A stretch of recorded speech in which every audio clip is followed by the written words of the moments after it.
اسلام کہاں ہے؟ وہ اسلام کا نظام عدل اجتماعی کہاں ہے؟ وہ اسلام کا نظام کفالت عامہ کہاں ہے؟ وہ سود اور جوئے سے پاک معیشت کہاں ہے؟ وہ عصمت و عفت اور شرم و حیا پر مبنی معاشرہ کہاں ہے؟ جا رہا ہے تیزی کے ساتھ۔ ایلیٹ میں تو ختم ہوا، تو رہ گیا ہے کچھ مڈل کلاس میں، لوور مڈل کلاس میں۔ یہ کہاں ہے اسلام؟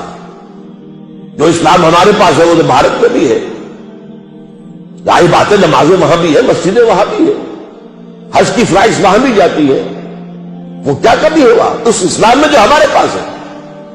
یہ اسلام تو بنایا تھا ہم نے اجتماعی نظام کے لیے، the political social economic system of Islam, اسلام کا نظام عدل اجتماعی، لیقوم الناس بالقسط، تاکہ لوگ آگے پر قائم ہو، کوئی ایکسپلائٹیشن نہ ہو، کوئی ظلم نہ ہو، کوئی ریپریشن نہ ہو، کوئی ڈسکریمنیشن نہ ہو، اور ہر فرد کو اس کی بنیادی ضرورتیں جو ہے وہ مہیا کی جائے۔ یہ خواب جیسے ڈاکٹر صاحب نے کہا، ظفر صاحب نے، اس کے حساب سے حالات بہت دیگرگوں ہیں۔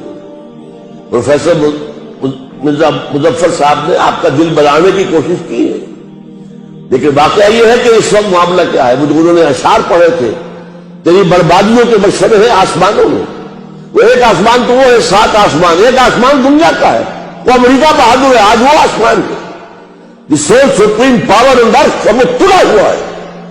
کم سے کم تو آپ کے جو ایٹمی ہتھیار ہے ان کو ختم کرے گا۔ اب تو کھل کھل کر باتیں آنی شروع ہو گئی ہیں، اور یہ کہ اس کے بعد آپ کو بھارت کے رحم و کرم پر چھوڑ دے گا، الا یہ کہ ہم اللہ کو دوبارہ راضی کر لیں، اللہ سے توبہ کریں، اللہ سے معافی چاہیں، حرام خوریاں چھوڑیں، بے پردگیاں چھوڑیں، سودی کاروبار چھوڑے، ان تمام چیزوں کو چھوڑ کر، اور پھر اللہ سے عہد کرے، اے اللہ تو ہمیں مہلت دے دے، کچھ اور دے دے، ہم مانتے ہیں ہم سے کوتاہی ہوئی، ہم نے محل بنائے ہیں، دیکھیں 2-2 کروڑ 3-3 کروڑ کا ایک بنگلہ آج ہے، چلے جائیے ڈیفنس کے اندر، کراچی میں اور لاہور میں اور پشاور میں، اور کہیں چلے جائیے جو اسلام آباد میں، کئی کروڑ کے 10-10 مرلے، ایک کنال کے مکان کئی کروڑ کے، یہ تو تم نے بنا لیے، موٹر وے تم نے بنا لی، وہ اسلام کہاں ہے جس کے لیے یہ خونی لکیر کھنچوائی تھی؟ اس سے زیادہ خونی لکیر دنیا میں کوئی ہوئی ہے؟ لاکھوں آدمی مرے ہیں، ہزارہ عورتوں کی عصمت دری ہوئی ہے، ہزارہ عورتیں ہماری جو ہے وہ کڈنیپ کی گئی، انہی کے پاس رہی ہے۔ اور سب سے پہلی بات آپ کو سنا دوں، جب میں میڈیکل کالج کا اسٹوڈنٹ تھا، اس وقت ایک کمیشن بنا تھا انڈیا اور پاکستان کے مابین کہ جو ہندو سکھ عورتیں یہاں رہ گئی ان کو بازیاب کیا جائے، جو مسلمان عورتیں مشرقی پنجاب میں رہ گئی ان کو وہاں سے حاصل کیا جائے، اور پھر انہیں واپس وہاں بھیج دیا جائے، انہیں یہاں لے آیا جائے۔ اس کمیشن کے ایک رکن نے مجھے ایک بات بتائی، وہ جب بھی میں یاد کرتا ہوں میں تب تک پیکاری ہوتی ہے، کہتے ہیں وہاں مسلمان عورتوں نے ہمارے ساتھ آنے سے انکار کر دیا۔ بات کیا کہی، 100% درست تھی۔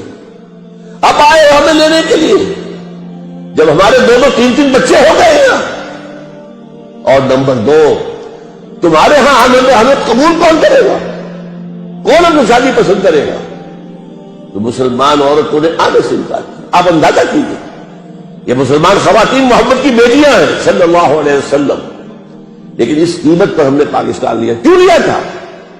اسلام کے لیے لیا تھا، اور ہم مجرم ہیں اللہ کے۔ اور یہ جان لیجیے، اللہ جہاں رحیم ہے، غفور ہے، ستار ہے، غفار ہے، شدید الظلم انتقام بھی ہے، شدید العقاب بھی ہے، سزا بھی بہت سخت دیتا ہے، اور بڑی بڑی سزائیں ہمیں دی گئی ہیں۔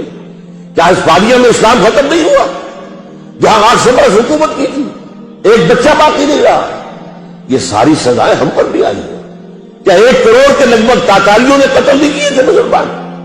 تو یہ نہ سمجھیے کہ نہیں ہوگا اور بن گیا ہے تو ہمیشہ رہے گا، یہ بات نہیں ہے۔ ہاں توبہ اگر کرے، جیسے حضرت یونس علیہ السلام کی قوم نے توبہ کی تھی، عذاب کے آثار شروع ہو چکے تھے، پوری قوم نے توبہ کی تو اللہ نے عذاب واپس اٹھا لیا۔ ہو سکتا ہے اب بھی، لیکن جو ہمارے لچھن ہیں، جو ہمارے شب و روز ہیں، جو ہماری دلچسپیاں ہیں، جو ہمارا رہن سہن ہے، جو ہمارا تمدن ہے، یہ جو ابھی شعر پڑھ رہے تھے کہ تم وضع میں تم ہو نصارا تو تمدن میں ہنو